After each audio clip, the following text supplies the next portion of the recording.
बलोचिस्तान के जिला मस्तूंग में पुलिस मोबाइल के करीब धमाके में जाँ बहक अफराद की तादाद 5 हो गई।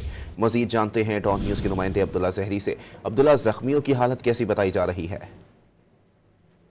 5 जख्मियों की हालत तशवीशनाक बताई जा रही है, जबकि जाम बहक होने वालों की तादाद भी 5 हो चुकी है, जिनमें एक पुलिस एहलकार, 3 स्कूल के बच्चे और एक राहगीर शामिल है। जख्मियों में 8 जख्मियों को इस वक्त क्वेटा रेफर कर दिया गया है, जो अब से कुछ देर बाद ही क्वेटा पहुंच पाएंगे, जबकि महकमा सेहत बलूचिस्तान की जानिब से क्वेटा के अस्पतालों में भी इमरजेंसी नाफिज कर दी गई है। पुलिस, एसी और दीगर कानून नाफिज करने वाले अदारों के एहलकार जाए वकुआ से शवाहिद इकट्ठे कर तफ्तीश का भी आगाज कर दिया। पुलिस हुक्काम के मुताबिक ये धमाका पुलिस मोबाइल पर किया गया। ताम इसकी जद में स्कूल के 2 रक्षों में सवार स्कूल के बच्चे भी आए। जी, बहुत शुक्रिया अब्दुल्ला।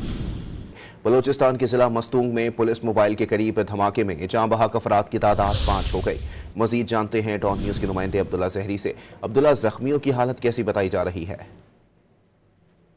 5 जख्मियों की हालत तशवीशनाक बताई जा रही है, जबकि जाम बहक होने वालों की तादाद भी 5 हो चुकी है, जिनमें एक पुलिस एहलकार, 3 स्कूल के बच्चे और एक राहगीर शामिल है। जख्मियों में 8 जख्मियों को इस वक्त क्वेटा रेफर कर दिया गया है, जो अब से कुछ देर बाद ही क्वेटा पहुंच पाएंगे, जबकि महकमा सेहत बलूचिस्तान की जानिब से क्वेटा के अस्पतालों में भी इमरजेंसी नाफिज कर दी गई है। पुलिस, एसी और दीगर कानून नाफिज करने वाले अदारों के एहलकार जाए वकुआ से शवाहिद इकट्ठे कर तफ्तीश का भी आगाज कर दिया। पुलिस हुक्काम के मुताबिक ये धमाका पुलिस मोबाइल पर किया गया। ताम इसकी जद में स्कूल के 2 रक्षों में सवार स्कूल के बच्चे भी आए। जी, बहुत शुक्रिया अब्दुल्ला।